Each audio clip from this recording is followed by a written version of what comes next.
여러분 안녕하세요. 오늘 밤 우리는 사람들 사이에 앉아 있으면서도 이상하리만큼 외롭고 웃고 있으면서도 속으로는 계속 표정을 점검하게 되는 그 묘한 순간을 함께 지나가 보려 합니다. 잔이 부딪히는 소리, 의자가 바닥을 스치는 소리, 누군가의 반가운 웃음소리가 방안을 채우고 있지만 정작 그 자리에 있는 저는 생각보다 쉽게 빛나지 못합니다.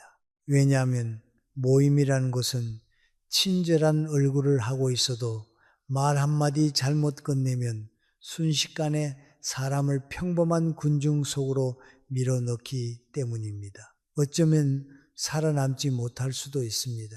물론 여기서 말하는 살아남음은 사회적 의미입니다.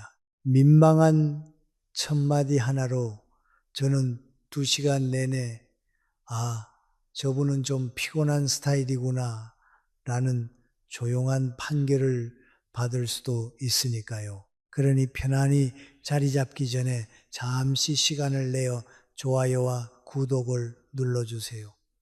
물론 제가 여기서 하는 작업이 정말 마음에 드실 때만요. 그리고 오늘 이 이야기를 어디에서 듣고 계신지, 지금 그곳의 시간은 몇 시인지 댓글로 남겨주시면 좋겠습니다.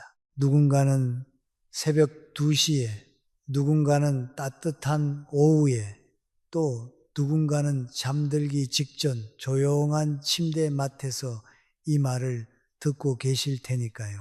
자, 이제 불을 끄고 잔잔한 백색 소음을 위해 선풍기를 켜셔도 좋습니다. 오늘 밤의 여정을 함께 시작해 볼까요? 저는 나이가 들수록 이상한 확신 하나를 갖게 되었습니다.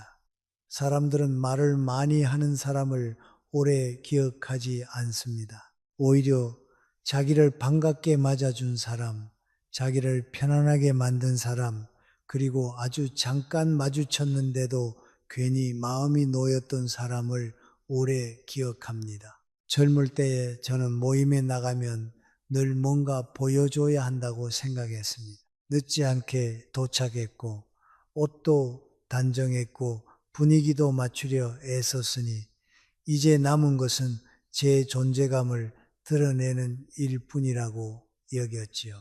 그래서 첫 마디부터 실수를 했습니다. 길이 너무 막혔다느니, 오늘 컨디션이 영 별로라느니, 허리가 아프다느니, 제가 오늘 하루 얼마나 힘들었는지를 부지런히 브리핑했습니다. 지금 생각하면은 참 성실하게도 피곤함을 배달하고 다녔습니다. 택배기사도 그렇게는 안 합니다. 그런데 어느 날 문득 알게 되었습니다. 첫인사에서 제가 제 이야기를 먼저 꺼내는 순간 상대는 아직 자리에 앉기도 전에 제 기분을 받아줘야 하는 사람이 된다는 것을요.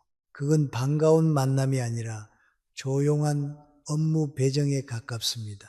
누군가를 만나자마자 아이고 오늘 너무 힘들었어요 라고 말하면 상대는 웃으며 그러셨군요 라고 답하겠지만 속으로는 이미 가벼운 긴장을 느낍니다. 이 사람과의 대화는 시작부터 내 쪽이 아니라 저 사람 쪽으로 기울겠구나 하고요. 그래서 저는 첫인사를 바꾸기 시작했습니다. 아주 거창한 기술은 아닙니다. 다만 첫 마디의 방향만 바꾸는 것입니다. 오늘 오신다고 해서 반가웠습니다. 직접 뵈니 참 좋네요. 오시느라 고생하셨지요. 이렇게 말하면 첫인사 안에 저는 줄어들고 상대가 들어옵니다. 신기하게도 사람의 표정은 이 작은 차이에 즉시 반응합니다. 내 이야기를 꺼내는 인사는 나를 알리는 말이고 당신을 반기는 인사는 상대를 초대하는 말입니다. 그리고 대부분의 사람은 화려한 말솜씨보다 자신을 기분 좋게 초대하는 사람에게 더 빨리 마음을 엽니다. 오래된 말에 그런 뜻이 있습니다. 말 한마디에 천냥 빚을 갚는다고 하지요. 저는 거기에 이렇게 덧붙이고 싶습니다. 첫마디 하나로 2시간의 분위기를 빚을 수도 있고 미리 갚아둘 수도 있다고요. 사실 이것은 꽤 흥미로운 인간 심리와도 맞닿아 있습니다. 첫 정보가 이후의 판단을 좌우하는 경향을 심리학에서는 초두 효과라고 부르지요. 이름은 조금 딱딱하지만 내용은 아주 단순합니다. 처음이 생각보다 오래 간다는 뜻입니다. 처음 만난 자리에서 제가 상대를 편안하게 만들면 그 뒤에 조금 어색한 순간이 와도 사람들은 저를 대체로 따뜻한 사람으로 해석합니다. 반대로 처음에 제가 저 자신에게만 집중하면 그 뒤에 아무리 예의 바르게 굴어도 이미 만들어진 인상은 쉽게 바뀌지 않습니다. 참 귀찮지요. 사람 마음은 업데이트가 느립니다. 휴대전화는 밤새 충전하면 빨라지기라도 하지 첫인상은 한번 버벅이면 재부팅도 쉽지 않습니다. 그래서 저는 모임에 들어서기 전 문손잡이를 잡은 채 잠깐 스스로에게 묻습니다. 오늘 나는 주목받으러 들어가는가, 반기로 들어가는가? 이 질문은 생각보다 강력합니다. 주목받으러 들어가면 제 옷차림, 제 기분, 제 성과, 제 고생이 먼저 떠오릅니다. 반기러 들어가면 상대의 표정, 걸음, 목소리, 그리고 그 사람이 오늘 이 자리까지 오느라 지나왔을 시간을 생각하게 됩니다.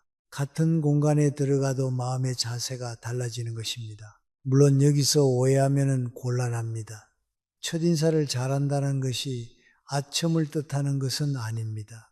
지나치게 들뜨거나 과장되게 반응하면 오히려 상대는 부담을 느낍니다. 와, 오늘 오셔서 이 자리가 완전 빛이 납니다. 같은 말은 너무 이른 시간에 너무 큰 불꽃놀이입니다.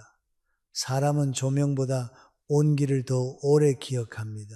저는 차라리 담백한 표현을 권하고 싶습니다. 뵈니 좋습니다. 기다렸습니다. 얼굴 뵈니 안심이 되네요. 이런 말은 튀지 않지만 오래 남습니다. 따뜻한 국물 같은 말이지요. 먹고 나서야 몸이 풀리는, 그리고 첫 인사에는 한 가지 더 중요한 원칙이 있습니다. 상대의 불편을 줄이는 말이어야 한다는 것입니다. 예를 들어 오랜만에 만난 사람에게 살 많이 빠지셨네요 라고 말하는 경우가 있습니다. 칭찬이라고 생각하기 쉽지만 건강 문제일 수도 있고 마음고생 때문일 수도 있습니다.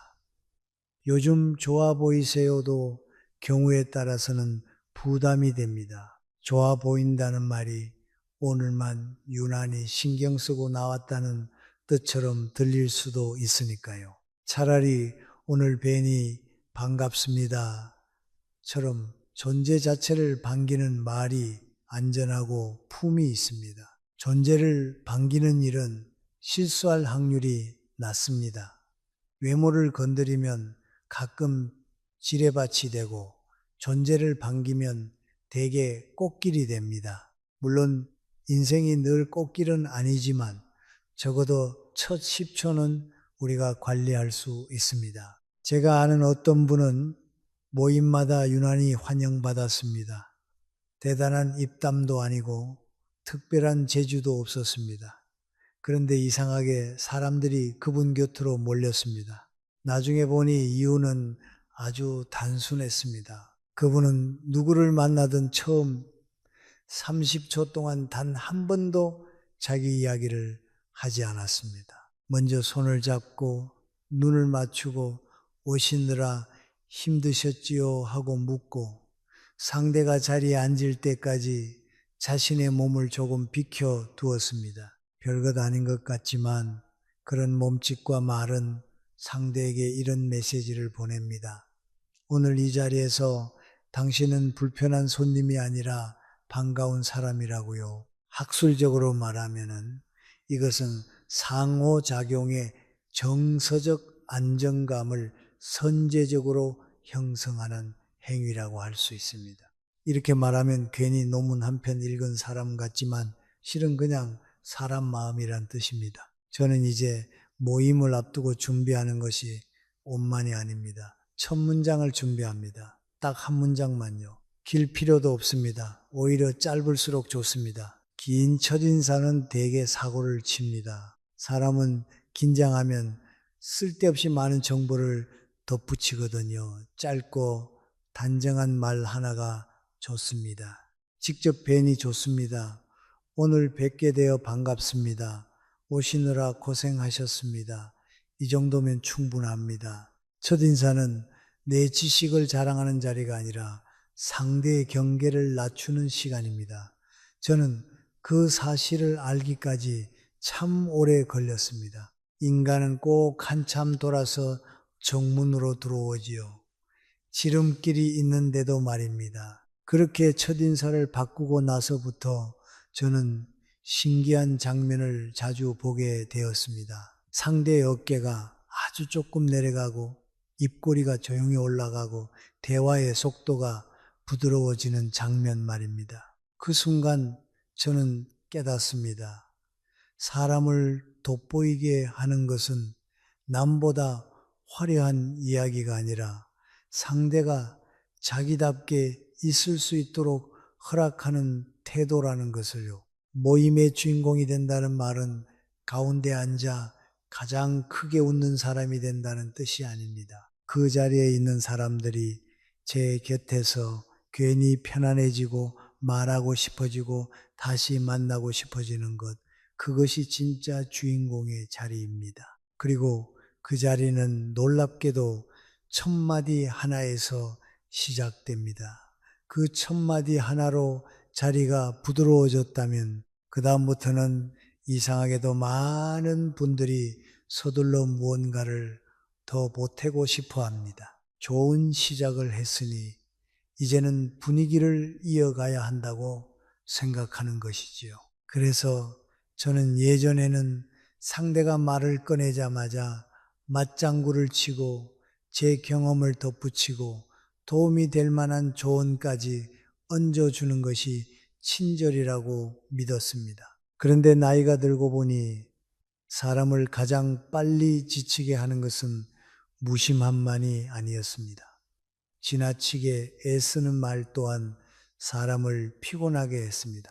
조용히 들어주는 자리가 필요한데 저는 자꾸만 무대를 만들어 버렸던 것입니다. 모임에서 피해야 할 행동이 무엇이냐고 물으면 대부분은 자기 자랑을 떠올립니다. 맞습니다. 재산 자랑, 자식 자랑, 인맥 자랑은 오래 견디기 어려운 소음입니다. 그런데 사실 그보다 더 치명적인 것이 있습니다. 바로 상대의 말 위에 내 말을 얹는 습관입니다.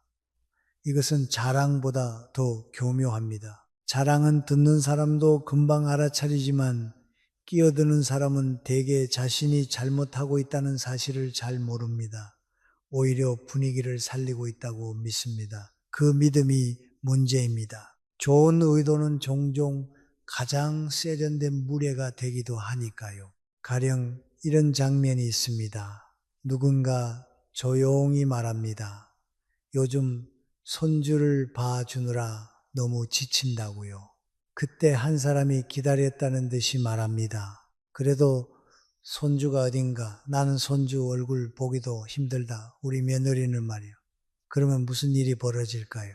처음 입을 연 사람의 피로는 사라지고 어느새 이야기의 중심은 다른 사람의 며느리에게로 옮겨갑니다. 말을 꺼낸 사람은 고개를 끄덕이며 웃어 보이겠지만 속으로는 이미 한 발 물러나 있습니다. 내 이야기는 여기서 더 말해봐야 소용없겠구나.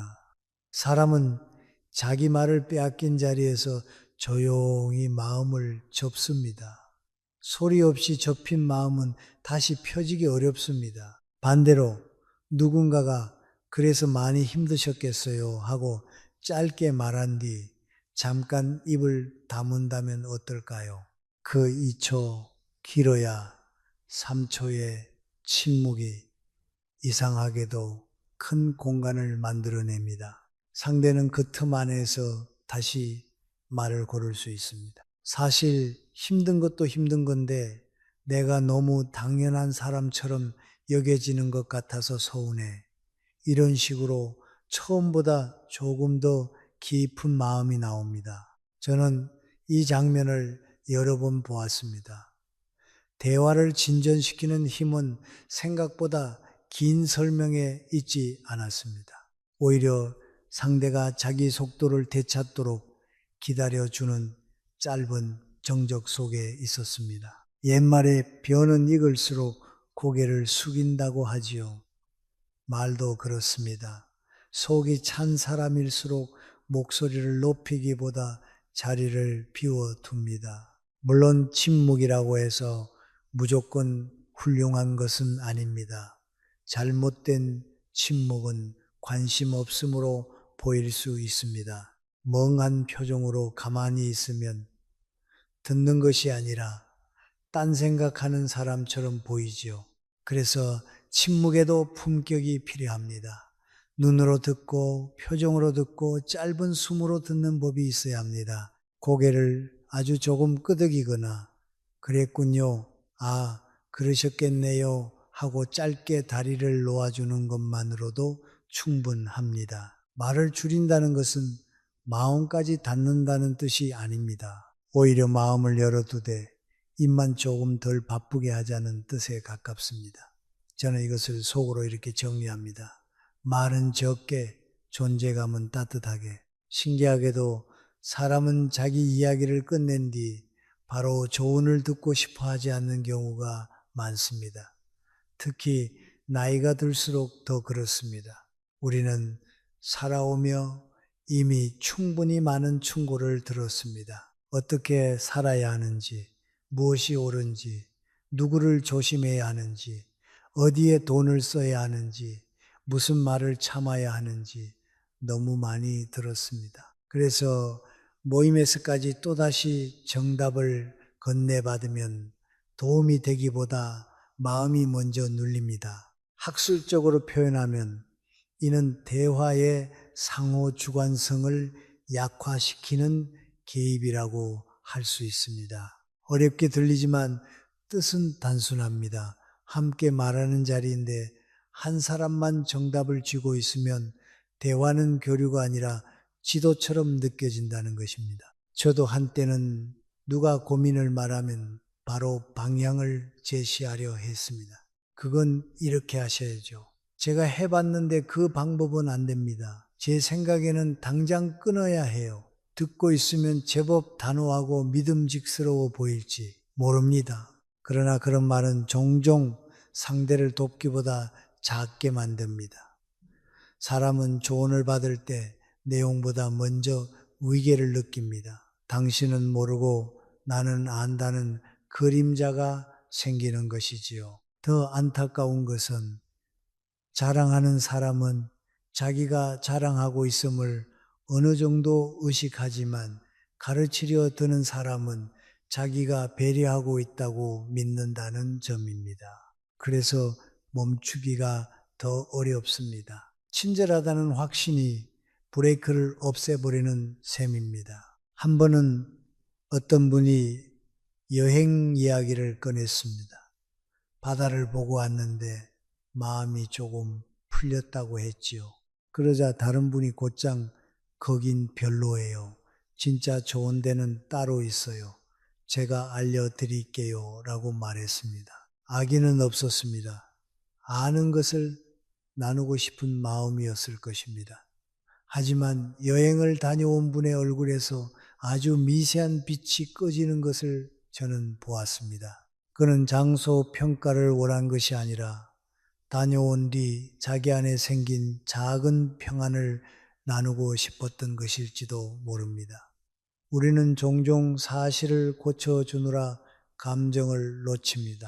그러나 대화에서 상대를 움직이는 것은 정확한 정보가 아니라 내 마음이 받아들여졌다는 감각일 때가 더 많습니다. 사실이라고 해서 다 말해도 되는 것은 아니라는 말이 괜히 생긴 것이 아니지요. 그래서 저는 모임에서 하나의 원칙을 세웠습니다.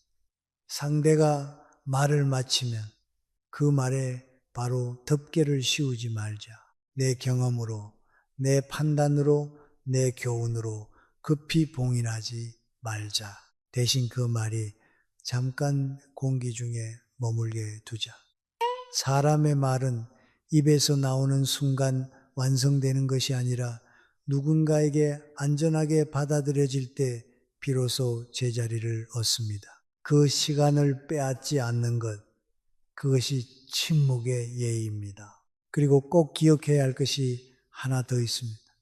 모임에서 가장 세련된 사람은 제일 말을 잘하는 사람이 아니라 다른 사람이 자기답게 말할 수 있게 만드는 사람입니다. 그 앞에 앉으면 이상하게 말이 더 잘 나오고 괜히 부끄럽던 속마음도 덜 부끄러워집니다.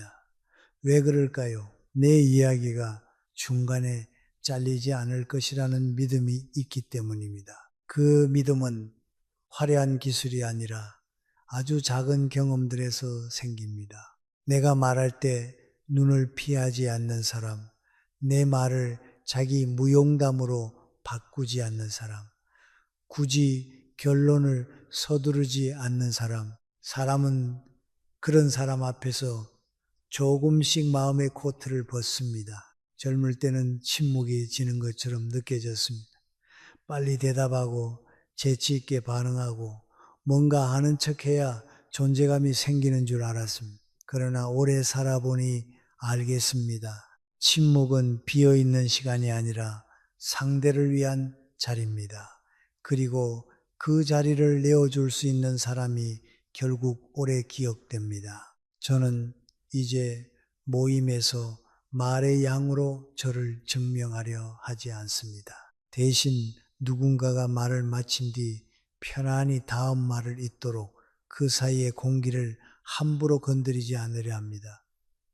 그 조용한 3초가 때로는 10문장의 조언보다 깊습니다. 그리고 바로 그때 사람들은 비로소 제 앞에서 더 환하게 빛나기 시작합니다. 그렇게 저는 첫마디를 가볍게 하고 중간의 침묵을 조금 더 믿게 되었습니다. 그런데 이상하게도 그 다음 벽이 또 나타났습니다. 상대가 말을 꺼내기는 하는데 어느 지점에서 자꾸 멈추는 것이었습니다. 웃으며 이야기하다가도 가장 중요한 부분 앞에서는 슬며시 방향을 틀고 괜찮다고 말하면서도 표정은 전혀 괜찮지 않은 순간들이 있었습니다. 저는 예전 같으면 그 빈칸을 재빨리 메우려 했을 것입니다. 아, 무슨 말씀인지 알겠어요. 그건 제가 봐도 답이 나와요. 그럴 땐 이러면 됩니다. 그러나 나이가 들수록 저는 알게 되었습니다. 사람의 마음은 정답을 들었을 때 열리는 것이 아니라 스스로 말할 수 있다고 느낄 때 열립니다. 그리고 그 문을 여는 것은 되게 훌륭한 조언이 아니라 잘 놓인 질문 하나입니다. 질문은 참 묘한 도구입니다.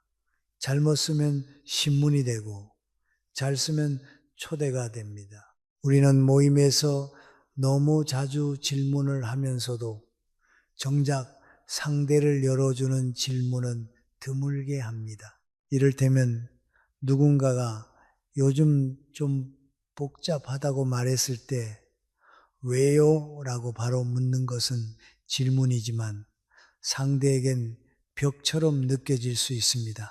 왜냐하면 왜는 설명하라는 압박이 숨어 있기 때문입니다. 사람은 자기 감정을 아직 정리하지 못했을 때 이유부터 묻는 질문을 받으면 마음보다 머리를 먼저 꺼내들게 됩니다. 그러면 대화는 곧장 분석실로 들어가 버립니다. 그러나 무엇이 제일 마음에 남으셨어요? 혹은 어느 순간이 가장 서운하셨어요? 라고 묻는다면 이야기는 달라집니다. 이 질문들은 상대에게 해석이 아니라 경험을 꺼내게 합니다. 경험은 분석보다 훨씬 덜 방어적입니다. 사람은 설명하라면 굳어지지만 기억해보라고 하면 조금 부드러워집니다. 저는 한동안 이 차이를 잘 몰랐습니다. 누군가 힘든 일을 말하면 본능처럼 물었습니다. 그래서 도대체 왜 그렇게 하셨어요? 지금 생각하면 저는 위로를 가장한 취조를 하고 있었던 셈입니다. 저 자신은 해결을 돕고 있다고 믿었지만 상대는 아마 속으로 답답했을 것입니다. 아직 아픈데 벌써 판결문을 쓰라는 것처럼 느껴졌을 테니까요. 사람의 마음은 법정이 아닙니다. 누가 옳았는지보다 먼저 무엇이 아팠는지가 다뤄져야 하는 곳입니다. 옛말에 병 주고 약 준다는 표현이 있지요. 어떤 질문은 정말 그렇습니다. 상처를 다시 건드린 뒤 그제야 해답을 건네려 하니까요. 그래서 저는 질문의 방향을 바꾸기 시작했습니다. 원인을 캐묻는 대신 감정을 따라가고 결론을 재촉하는 대신 장면을 되짚게 하는 쪽으로요. 그 말을 들었을 때 마음이 어떠셨어요? 그날 이후로 가장 달라진 게 뭐였을까요? 지금 제일 바라는 건 무엇일까요? 이런 질문은 대단히 똑똑해 보이지는 않습니다. 오히려 평범하고 조용합니다. 그러나 이상하게도 이런 질문 앞에서 사람은 조금 더 자기 안으로 들어갑니다.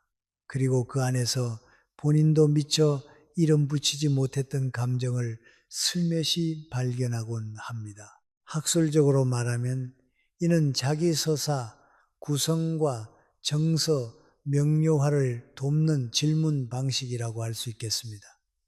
조금 딱딱하게 들리지만 뜻은 단순합니다. 사람은 자기 이야기를 스스로 말해볼 때 비로소 자신의 마음을 이해하게 된다는 뜻입니다. 모임에서 질문을 잘하는 사람은 대화를 끌고 가는 사람이 아닙니다. 오히려 상대가 자기 속도를 되찾게 해주는 사람입니다. 많은 분들이 질문을 많이 하면 대화를 잘하는 줄 압니다. 하지만 질문의 수보다 중요한 것은 질문 뒤의 태도입니다. 물어놓고 답을 기다리지 않는 사람도 많습니다. 요즘 어떠세요? 라고 물은 뒤 상대가 대답하려는 순간 자기가 먼저 저는 요즘 정말 바빠요 하고 이어버리지요. 질문을 던져놓고 자기가 받는 사람 참 희한합니다. 낚싯대를 들이운 줄 알았더니 물고기가 나오기도 전에 자기가 강으로 뛰어드는 셈입니다. 저는 점점 이런 생각을 하게 되었습니다.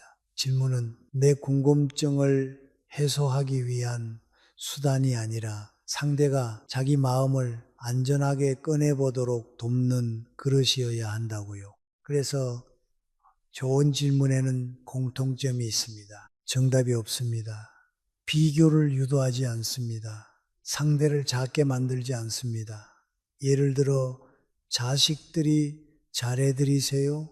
같은 질문은 너무 자주 아무렇지 않게 던져지지만 듣는 사람에게는 꽤 날카로운 칼이 될 수 있습니다. 잘해주지 않는다면 곤란하고 잘해준다고 말해도 자랑처럼 들릴 수 있습니다. 요즘 가장 위로가 되는 시간이 있으세요? 라고 바꾸면 어떨까요?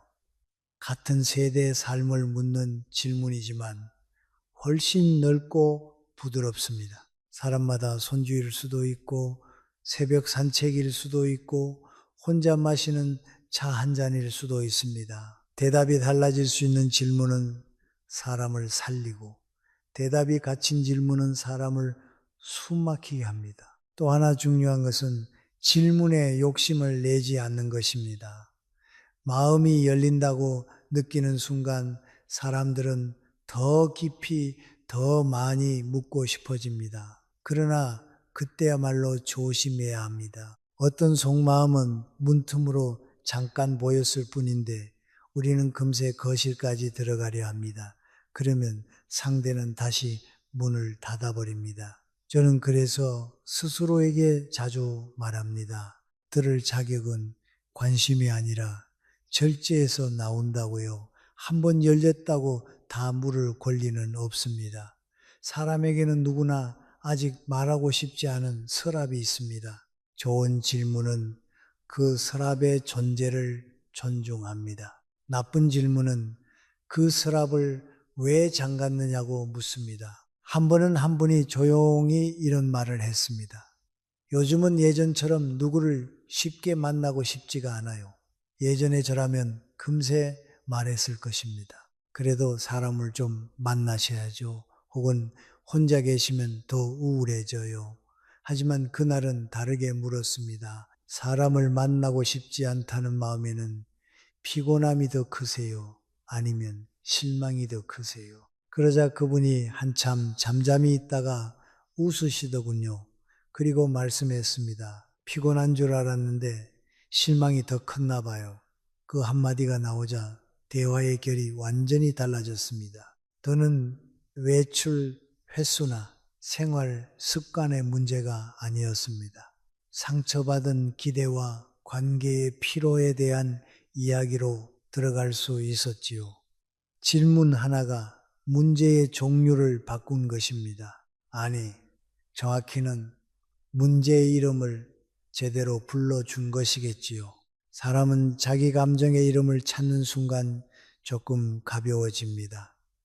막연한 서운함, 그냥 답답한 기분, 괜히 마음이 무거운 상태로는 자신도 자신을 다루기 어렵습니다. 그러나 그 감정이 실망인지 외로움인지 억울함인지 혹은 지친 자존심인지 알아차리는 순간부터는 마음이 조금 정리됩니다. 좋은 질문은 바로 그 이름표를 붙이는 일을 돕습니다. 그렇다고 지나치게 분석적으로 굴 필요는 없습니다. 우리는 상담실이 아니라 사람들 사이에 앉아 있으니까요. 다만 상대가 자기 속마음을 조금 더 선명하게 볼 수 있도록 조용히 손전등을 비춰주면 됩니다. 비추는 것이지 끌고 가는 것은 아닙니다.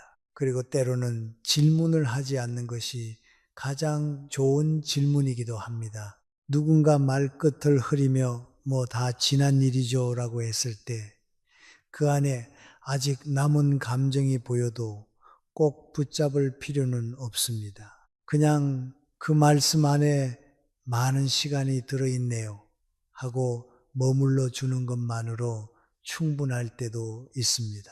질문의 목적은 더 많은 정보를 캐내는 것이 아니라 상대가 자기 마음을 함부로 다루지 않아도 된다는 안심을 주는 데 있으니까요. 묻지 않는 절제, 그것 역시 성숙한 대화의 일부입니다. 저는 이제 모임에서 재치 있는 사람이 되고 싶지 않습니다. 대신 상대가 자기 이야기를 하고 난 뒤 이상하게 저 사람 앞에서는 말이 나오더라 하고 기억하는 사람이 되고 싶습니다. 그러려면 조언보다 질문을 믿어야 하고 질문보다도 질문 뒤에 남는 여백을 믿어야 합니다. 사람이 마음을 여는 순간은 되게 화려하지 않습니다. 아주 작은 끄덕임, 조용한 시선, 그리고 자신을 설명하지 않아도 된다는 안도 속에서 슬며시 찾아옵니다. 그때 저는 확신합니다. 관계를 깊게 만드는 것은 내가 얼마나 많은 답을 갖고 있느냐가 아니라 상대가 자기 답을 찾을 수 있도록 얼마나 조용히 곁을 내어주느냐라는 것을요, 질문으로 마음의 문을 조금 열 수 있게 되면 우리는 곧바로 또 하나의 오래된 습관과 마주하게 됩니다. 상대를 좋게 대하고 싶다는 마음으로 건넨 말이 뜻밖에도 사람을 움츠러들게 만드는 순간 말입니다. 특히 모임에서는 칭찬이 그렇습니다. 칭찬은 따뜻한 말이라고들 하지만 모든 칭찬이 따뜻한 것은 아닙니다. 어떤 칭찬은 사람을 편안하게 하고 어떤 칭찬은 조용히 줄 세웁니다. 어떤 칭찬은 관계를 열고 어떤 칭찬은 그 자리에서 보이지 않는 경쟁을 시작하게 하지요. 저는 한참이 지나서야 그것을 알게 되었습니다. 좋게 말한다고 해서 늘 좋은 결과가 생기는 것은 아니었습니다. 말에도 결이 있고 칭찬에도 방향이 있었습니다. 예전에 저는 칭찬을 꽤 잘한다고 생각했습니다. 누군가 차려온 음식이 있으면 역시 누구누구 씨가 제일 솜씨가 좋다고 말했고, 누군가 단정하게 차려입고 오면 오늘은 다른 사람보다 훨씬 돋보인다고 했습니다. 당시에는 그것이 분위기를 띄우는 방식이라 여겼습니다. 그런데 지나고 보니 그 말들 안에는 늘 보이지 않는 그림자가 하나 따라다녔습니다. 비교입니다. 누구보다 다른 사람보다 제일 훨씬 칭찬하는 순간 한 사람을 올리면서 동시에 다른 누군가는 말없이 내려놓고 있었던 셈입니다. 듣는 사람은 웃지만 듣고 있는 다른 사람의 표정은 아주 미세하게 굳어질 수 있습니다. 모임이란 참 이상하지요. 누군가를 높이려다 자기도 모르게 다른 사람의 어깨를 살짝 눌러버리기도 하니까요. 그래서 저는 언젠가부터 칭찬의 방향을 바꾸기 시작했습니다. 비교가 아니라 관찰로, 평가가 아니라 발견으로요. 오늘 옷차림이 참 단정하고 편안해 보여 정성 들이신 게 느껴집니다. 말씀하시는 속도가 참 차분해서 듣는 사람 마음도 편해지네요. 이런 말은 누군가를 다른 사람 위에 올려놓지 않습니다. 다만 그 사람 안에서 제가 본 좋은 결을 조용히 비춰줄 뿐입니다. 사람은 순위를 들을 때보다 자기 안에 어떤 점이 따뜻하게 발견되었다고 느낄 때 더 깊이 기뻐합니다. 옛말에 가는 말이 고와야 오는 말이 곱다고 하지요. 저는 여기에 덧붙이고 싶습니다. 보는 눈이 고와야 나가는 칭찬도 고와진다고요. 특히 나이가 들수록 사람은 칭찬보다 평가에 더 민감해집니다. 젊을 때는 예뻐졌네, 성공하셨네요, 자식 잘 키우셨네 같은 말이 단순한 칭찬으로 들릴 수도 있습니다. 그러나 인생을 오래 살아낸 사람에게는 그런 말이 전혀 단순하지 않을 수 있습니다. 외모는 건강과 연결될 수 있고, 성공은 실패했던 시간들을 건드릴 수 있으며, 자식 이야기는 말 못할 서운함과 죄책감을 함께 데려올 수 있습니다.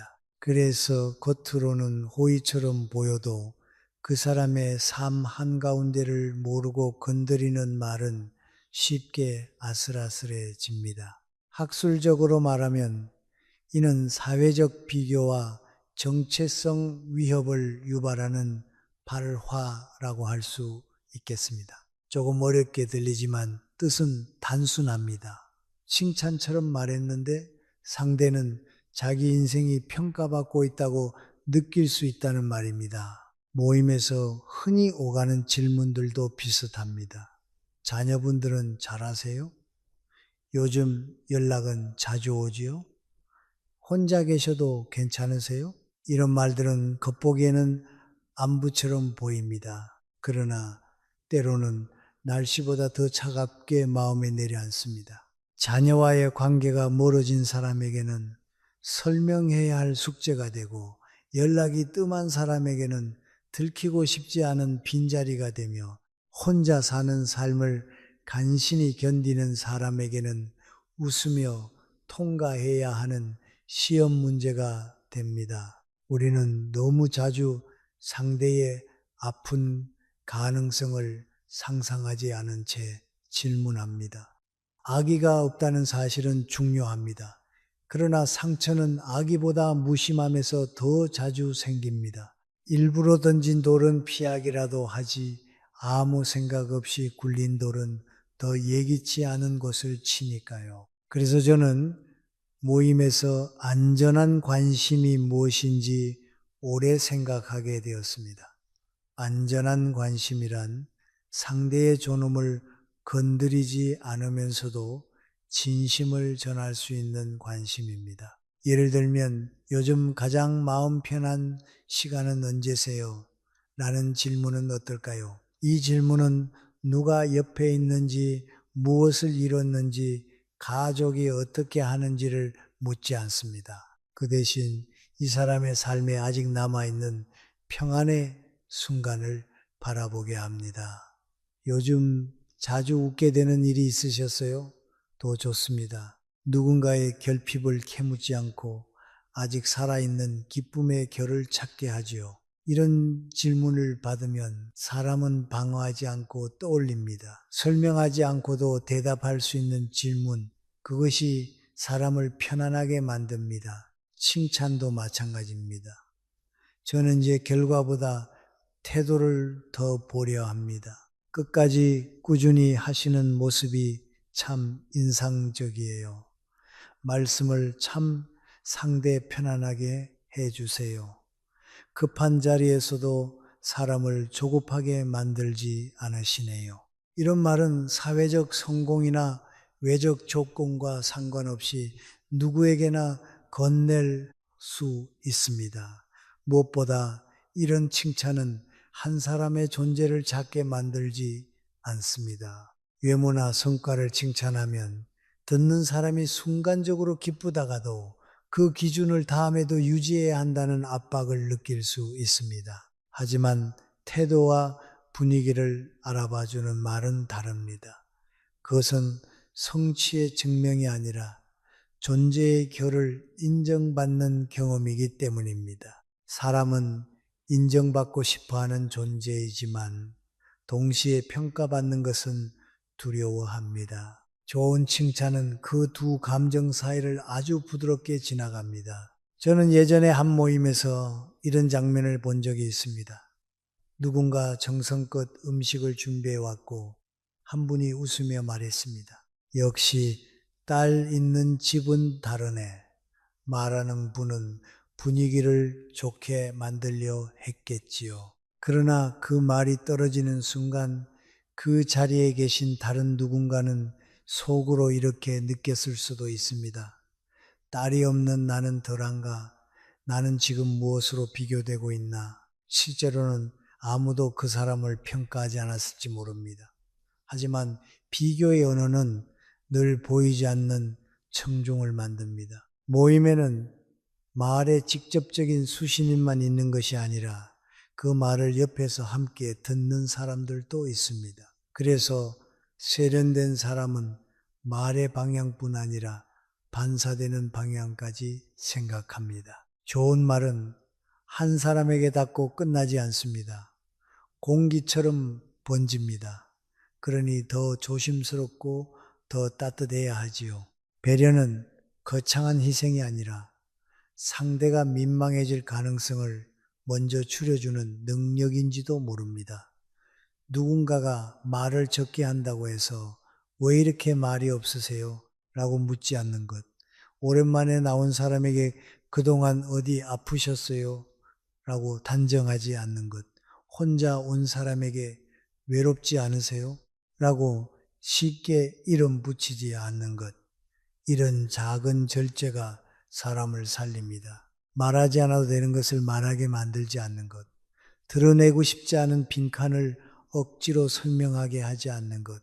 그것이 어쩌면 가장 품위 있는 배려일 수 있습니다. 품위는 비싼 옷이나 큰 목소리에서 나오지 않습니다.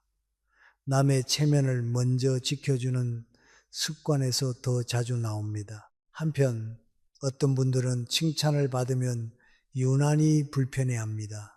제가 보기에는 분명 좋은 점이 많은데 막상 말해주면 손사래를 치며 아유 아니에요 하고 급히 넘겨버리지요. 예전에는 저도 그럴 때 더 크게 칭찬을 밀어붙였습니다. 아니긴요. 정말 훌륭하시다니까요. 하지만 그것도 때로는 상대를 더 난처하게 만든다는 걸 알게 되었습니다. 칭찬은 상대가 받아들일 수 있을 만큼만 머물러야 합니다. 과하면 선물이 아니라 짐이 됩니다. 그래서 저는 이제 칭찬을 던지고 붙잡지 않습니다. 조용히 건네고 상대가 웃으면 함께 웃고 흘리면 억지로 되돌려 세우지 않습니다.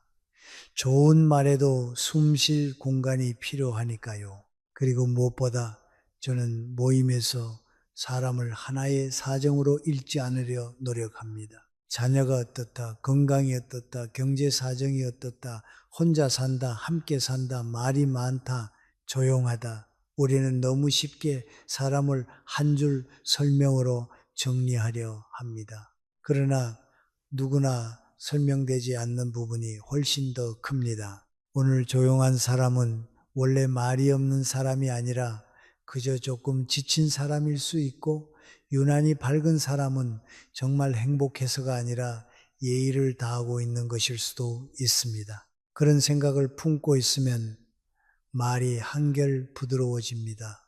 함부로 단정하지 않게 되고 섣불리 찌르지 않게 되지요. 결국 사람을 빛나게 하는 것은 번쩍이는 칭찬 기술이 아닙니다. 그 사람을 비교의 무대 위에 세우지 않고 자기답게 있어도 괜찮은 자리로 초대하는 시선입니다. 저는 좋은 모임이란 모두가 말을 많이 하는 자리가 아니라 누구도 조용히 작아지지 않는 자리라고 믿습니다. 그러려면 우리는 칭찬조차도 더 신중하고 더 따뜻하게 배워야 합니다. 누구보다 잘났다고 말하는 대신 당신 안에 좋은 결이 보인다고 말할 수 있어야 합니다. 그 차이는 작아 보이지만 사람의 마음에서는 아주 크게 남습니다. 그리고 이상하게도 그런 자리에 있으면 사람들은 굳이 자신을 증명하려 애쓰지 않아도 됩니다. 이미 충분히 존중받고 있다고 느끼기 때문입니다. 그렇게 첫마디를 가볍게 건네고 중간에 침묵을 믿고 조언보다 질문을 택하고 비교 없는 칭찬으로 자리를 다듬다 보면 어느새 모임은 끝을 향해 갑니다. 흥미로운 것은 많은 사람들이 시작은 긴장하면서도 끝은 대충 넘긴다는 사실입니다. 들어갈 때는 표정을 고치고 무슨 말을 할지 떠올리고 어색하지 않게 앉을 자리를 고르느라 마음이 분주한데 막상 돌아설 때는 먼저 가볼게요. 한마디로 모든 것을 정리해 버립니다. 저는 한동안 그게 별 문제라고 생각하지 않았습니다. 어차피 중요한 건 만나는 동안의 분위기라고 여겼으니까요. 그런데 살다 보니 알게 되었습니다. 사람은 한 자리를 기억할 때 처음과 마지막을 유난히 또렷하게 붙잡는다는 것을요. 그리고 때로는 마지막 한마디가 그날의 전체 인상을 조용히 다시 써버리기도 한다는 것을요. 심리학에서는 이를 최신 효과라고 부릅니다. 마지막에 접한 정보가 기억과 평가에 유독 강하게 남는 경향이지요. 이름은 조금 딱딱하지만 삶 속에서는 아주 익숙한 장면입니다. 식사는 좋았는데 계산할 때 불쾌한 일이 생기면 그 식당 전체가 별로였던 것처럼 기억되고, 긴 통화 내내 괜찮다가 끝에 말투가 차가우면 이상하게 마음이 오래 불편합니다. 관계도 비슷합니다. 모임의 마지막에 제가 어떤 표정으로 일어서고 어떤 말로 헤어지고 상대에게 어떤 여운을 남기느냐에 따라 그날의 2시간은 따뜻한 기억이 되기도 하고 조금 허전한 장면으로 접히기도 합니다. 결국 마지막은 단지 끝이 아니라 기억을 봉하는 손길 같은 것인지도 모릅니다. 예전에 저는 헤어질 때 유독 서둘렀습니다. 버스 시간이 떠오르고 집에 가면 씻어야 하고 내일 아침 일정이 생각나고 무엇보다 긴장이 풀리면 사람이 원래 성격이 나오지 않습니까? 저는 그때부터 슬슬 제 편의로 움직였습니다. 아, 저 먼저 갈게요. 다음에 봬요. 조심히 들어가세요. 틀린 말은 아닙니다. 예의도 크게 벗어나지 않습니다. 그런데 어느 날 문득 돌아보니 그 말들은 지나치게 기능적이었습니다. 관계를 마무리하는 말이라기보다 일정을 종료하는 말에 가까웠지요. 상대는 기분 나빠하지 않았을 것입니다. 하지만 그렇다고 특별히 따뜻해지지도 않았을 것입니다. 정리는 되었지만 남는 것은 없었을지도 모릅니다. 그 뒤로 저는 헤어질 때의 말을 조금 다르게 보기 시작했습니다. 마지막 한마디는 정보를 전달하는 문장이 아니라 그날 함께 있었던 시간의 의미를 건네는 문장이어야 한다고요. 예를 들면 오늘 배워서 참 좋았습니다 라는 말은 단순한 관용구처럼 들릴 수 있습니다. 그러나 이 말을 정말 상대를 보며 천천히 건네면 뜻이 달라집니다. 오늘의 시간이 나에게 그냥 흘러간 것이 아니라 실제로 좋았다는 사실을 전하는 것이니까요. 이야기 나누고 나니 마음이 편안해졌습니다도 좋습니다. 다음에 또 뵙고 싶네요. 도 좋습니다. 이런 말은 그 자리의 온도를 마지막에 한 번 더 확인시켜 줍니다. 사람은 자신이 누군가에게 좋은 시간으로 남았다는 사실을 알 때 관계를 다시 열고 싶어집니다. 여기서 중요한 것은 과장하지 않는 것입니다. 마지막 인사도 첫 인사처럼 담백해야 오래 갑니다.